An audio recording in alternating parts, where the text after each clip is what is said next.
আল্লাহর জমিনে আল্লাহর তাওহীদ প্রতিষ্ঠা করবেন, আল্লাহর একত্বকে আপনি কায়েম করবেন। এই জমিনে আপনি একা করবেন, আমি একা করব, সকলে মিলে করব, সব মিলিয়ে আমরা ঐক্যবদ্ধ হয়ে করব, সেটাই মহান আল্লাহর নির্দেশ। তাহলে আল্লাহর জমিনে আল্লাহর তাওহীদ প্রতিষ্ঠা করতে হবে, এটাই হচ্ছে মূল কাজ, এটাই হচ্ছে মূল duty. It's our duty from Allah সুবহানাহু ওয়া তাআলা। আল্লাহর কাছ থেকে এটাই আমার ডিউটি, এই ডিউটি দিয়ে আল্লাহ আমাদের পাঠিয়েছেন, আল্লাহর জমিনে তাওহীদ প্রতিষ্ঠা করতে হবে। শুধু কি আমাদের দিয়ে পাঠিয়েছেন? আল্লাহ তাআলা কি শুধু আমাদের এই ডিউটি দিয়ে পাঠিয়েছেন? দাসত্ব আমাদের করতে হবে সকলে মিলে, এককভাবে করতে হবে নিজের জীবনে, আপাদমস্তক top to bottom head to leg করতে হবে, পরিবারে চেষ্টা করতে হবে। You must try in your family, আপনার ফ্যামিলিতে আপনি চেষ্টা করেন, পারবেন না পারবেন, পারে নাই লূত ইসলাম, কি হয়েছে তাতে? পারে নাই নূহ ইসলাম, কি হয়েছে তাতে? পারে নাই আসিয়া তার স্বামীকে ঠিক করতে পারেন কি, পারে নাই, কি হয়েছে তাতে? দ্যাট ইজ নট ম্যাটার, এটা কোনো বিষয় না, আপনি চেষ্টা করবেন। ডিউটি, আপনি চেষ্টা করবেন, এটা আপনার ডিউটি। আপনার ওয়াইফ আপনার কথা শুনবে না, সে ব্যাপারটা চলবে, সে নামাজও পড়বে না, হয়তো আপনি জানবেন না। আবার চোখের সামনে দিয়ে যদি বেনামাজ হয়ে যায়, গাদ্দারি করে ঘাড় ঘুরাই দেয় যে আমি নামাজ পড়বো না, তাহলে কিন্তু আপনি তাকে রাখতেও পারবেন না, আপনি রাখলেও থাকবে না। আল্লাহ তাআলা আপনার যে সম্পর্কটা অটোমেটিক কাট করে দেবে। এটা আমরা অনেকেই জানি না, অনেক সালাফি বাইরেও জানি না। বেনামাজি কোনো মহিলা, বেনামাজি কোনো সন্তান আপনার ওয়ারিশ হতে পারে না। ঠিক বলা দরকার নেই, এটাই না, ইটস রাইট, ইটস 100% ট্রু। কোনো বেনামাজি ওয়ারিশ আপনার হতে পারবে না, আপনার সম্পদের না, আপনার সংসারের না, আপনার কোনো কিছুর না। এমনকি সে মারা গেলে আপনি তার বাবা, আপনি আপনার সন্তানকে জানাজা পড়তে পারবেন না। ইসলাম অনেক কঠিন একটা বিষয়, আবার অনেক সহজ একটা বিষয়। দিনটা অনেক সহজ, সিস্টেম শুধু একটাই, মহান রবের নির্দেশ আপনাকে মানতে হবে, বাস, দ্যাটস অল, আর কিছু না। মহান রবের নির্দেশ আপনাকে মানতে হবে, দ্যাটস অল। ইসলাম একেবারেই সহজ। এই পৃথিবীতে আপনি একটা সিস্টেমে চলাফেরা করেন, আপনি চান আর না চান, রাষ্ট্রের অবৈধ ওই স্বৈরাচারদের অবৈধ আইন আপনাকে মানতে হয়েছে না? আপনি মানছেন না? আপনি চান অথবা না চান, দ্যাট ইজ নট ম্যাটার, তাতে কিচ্ছু আসে যায় না। রাষ্ট্র আপনার ঘরে একটা বোঝা চাপিয়ে দিয়েছে, আপনাকে নিয়ে ঘুরতে হয়েছে 15টা বছর, কিচ্ছু করেন নাই। We have not capability to change that laws, change that rules. আমাদের সেটা করার ছিল না, চেঞ্জ করার কোনো ক্ষমতা ছিল না। বাট কি করা যায়, আমরা মানছি। এই পচা গান্দা নোংরা আইন যদি আমরা মানতে পারি 15-20 বছর, আর 20 বছর মহান রবের আইন মানতে সমস্যা কোথায়? কোনো সমস্যা আছে? না হয় আর 20 বছর বাঁচবো। হায়াতের অর্ধেক তো উনি খাইয়ে দিছে, একাই শেষ করছে, একজনই শেষ করছে জীবনের অর্ধেক। আর 20 বছর বাঁচবো পৃথিবীতে, সেই 20 বছর আপনি আল্লাহর আইন মেনে যান, শেষ।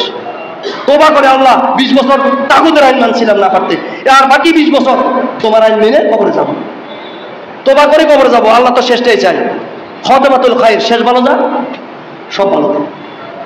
তাহলে কি করতে হবে? আল্লাহর আইন মানতে হবে, আল্লাহর বিধান মানতে হবে, আপাদমস্তক নিজে, ফ্যামিলি, সমাজ, গ্রাম, পাড়া, মহল্লা, সর্বোপরি রাষ্ট্র। সুযোগ এসেছে, এখন সময় এসেছে আল্লাহর আইন নিজে মানা, বাস্তবায়ন করার জন্য যে এনভায়রনমেন্ট দরকার, যে পরিবেশ দরকার, বলেন আলহামদুলিল্লাহ, এখন সেই সময় এসেছে, আসছে না? এখন অনুকূলে পরিবেশ, এখন ওয়াজ মাহফিল করতে কি লাগে না, কোনো অনুমতি লাগে না। No need to take any permission from anywhere, you are free, free. আপনি এদেশে ফ্রি, মুক্ত, আপনি স্বাধীন। প্রকৃত স্বাধীনতার একটা স্বাদ এখন পাওয়া যাচ্ছে মনে হয়, তবে হ্যাঁ, সবাই পাচ্ছে না। কিছু কিছুকে তো রাতের আধারে ধরতেছে একাধার, তাই না? তারা কি স্বাধীনতা পাচ্ছে? 15 বছর আপনি অত্যাচার, অন্যায়ের রং লীলা খেলছেন, এখন একটু কষ্ট করেন। আপনি এখন আল্লাহর আইন মানতে হবে, সে পরিবেশ আসছে, ইজিভাবে মানতে পারেন, আপনি ইজিভাবে নিতে পারেন আপনার লাইফে। আমি এই কথাই বুঝাতে চাচ্ছি, আমার কথা একটাই, আর কিছু না। আজকের খুতবার মূল বিষয়, আল্লাহর জমিনে আল্লাহর প্রতিনিধিরা আল্লাহর দেওয়া দায়িত্ব পালন করবে, ডিউটি করবে। আর সেই ডিউটি করার এনভায়রনমেন্ট এখন আছে, পরিবেশ আছে, আলহামদুলিল্লাহ। আল্লাহ সেই দায়িত্ব দিয়েছেন। দেখেন সূরা শুরা 13 নম্বর আয়াতে আল্লাহ কি বলে, শারা'a লাকুম মিনাদ-দীন মা ওয়াসা বিহি নূহা ওয়াল্লাযী আওহাইনা ইলাইক। আল্লাহ তাআলা বলছেন, আমি শরীয়ত করেছি এই দিনকে বাধ্যবাধক করেছি, শরীয়ত করেছি, আইন করেছি, আইন। এটা আল্লাহর আইন। কি আইন? যেটা আমার খলিল, আমার বন্ধু, প্রিয় বন্ধু ইব্রাহিমকে আমি দিছি। সুবহানাল্লাহ। এই আইনটা আল্লাহ তাআলা কাকে দিয়েছেন?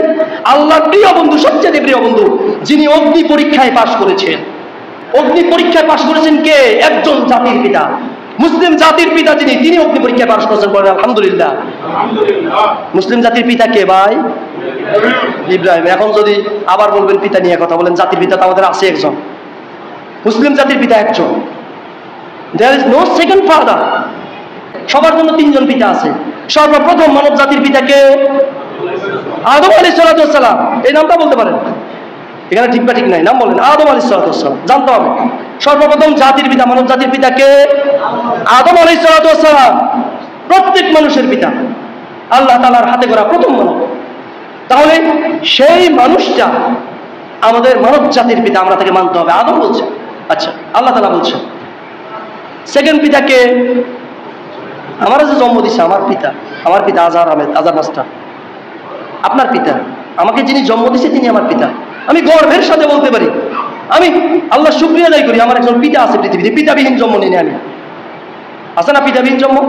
আবার ঈসা ইসলামের কথা বলছি, আমাদের সমাজে পিতাবিহীন জন্ম আছে না? পিতাবিহীন জন্ম না হলে আপনি কিভাবে দিনের বেলা একজনকে জবাই করতে পারেন রাস্তায়? বুঝেন নাই কথা? দিনের বেলায় রাস্তায় একজন মুসলমানকে কিভাবে জবাই করতে পারেন? এটা কি পিতা? এটা কি কোনো পিতার সন্তান? পিতার সন্তান থাকলে তো পিতা বলতো, ও বেটা তুই আমার সন্তান এটা করতে পারবি না, পিতা নিষেধ করতো না? নিশ্চয় তাদের পিতা নাই। আমি আর ওদিকে বলবো না, আমি গালিও দেবো না, এটা গালির জায়গা না। মুসলমানদের গালি দেওয়া নিষেধ, গালি দেওয়া ফাঁসি কি? আমরা গালি দেবো না। পিতা বিহীন আছে সমাজে, অহরহ মানুষ আছে, এবং মুসলমান নামের ডট ডট ডট ব্লা ব্লা ব্লা এরা আছে। আমি আর বলবো না, পরিচয় আপনারা জানেন। আর সবচেয়ে বড় বিষয় হচ্ছে জাতির পিতা ইব্রাহিম আলাইহিস সালাম।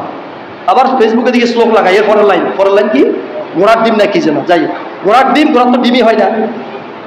বিষয় হচ্ছে আমাদের মুসলিম জাতির পিতা আমরা গর্বের সাথে বলতে পারি ইব্রাহিম আলাইহিস সালাম। আবার বলেন সুবহান আলহামদুলিল্লাহ।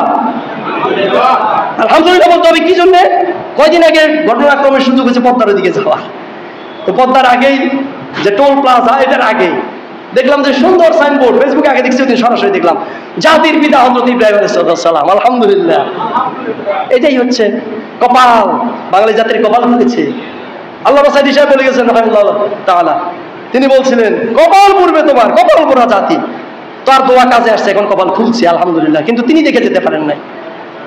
তাহলে জাতির পিতা ইব্রাহিম, বাংলার জমিনে বাংলার আকাশে সাইনবোর্ড জ্বলবে, এটা আমরা কল্পনাও করতে পারি না দুদিন আগে। চিন্তা করেন, যে জায়গায় সাইনবোর্ড ছিল অন্যটা, ঠিক ওই সাইনবোর্ডের জায়গায় জাতির পিতা ইব্রাহিম। আর কি দরকার? কে সুদখোর, কে ঘুষখোর, that is not our matter, ওটা আমাদের বিষয় না। কে সুদ খাবে, কে ঘুষ খাবে, এটা তার ব্যক্তিগত বিষয়। তো জাতির কিছু কল্যাণ হচ্ছে, এটাই আমাদের মূল বিষয়। জাতির কিছু কল্যাণকর কাজ করার সুযোগ হচ্ছে, এটাই মূল বিষয়। ওপেন হার্ট নিয়ে কথা বলতে পারেন আপনি, আপনি আপনার বাকশক্তি এখন বলতে পারেন স্পষ্ট করে। দুদিন আগে ওইসব খোদবাই আলেমরা কথা বলতে পারতো না, লাগাম দিয়ে দিয়ে কথা বলতো, মন খুলে কথা বলার কোনো চান্স ছিল না, কোনো শক্তি ছিল না, কোনো সাহস ছিল না। এখন সেই সুযোগ এসেছে, সাহস এসেছে। এই জন্য আমাদেরকে প্রত্যেককে, যারা এই জাতির কল্যাণ চান, যারা প্রকৃত পক্ষে আল্লাহ, নিজেকে আল্লাহর প্রতিনিধি মনে করেন, আল্লাহর ওয়ারিশ মনে করেন, এখন বর্তমান যে শাসকরা ক্ষমতায় আছে, তাদের জন্য কি চাইতে হবে? কল্যাণ চাইতে হবে। এটাই আমাদের duty, it's our duty in this moment. এই মুহূর্তে আমাদের এটাই ডিউটি, জাতির কল্যাণ চাইতে হবে। প্রিয় দর্শক, দয়া করে চ্যানেলটি লাইক, শেয়ার ও সাবস্ক্রাইব করে মানবতার কল্যাণে এগিয়ে আসুন। JL Islamic TV. Life is great with Islamic culture.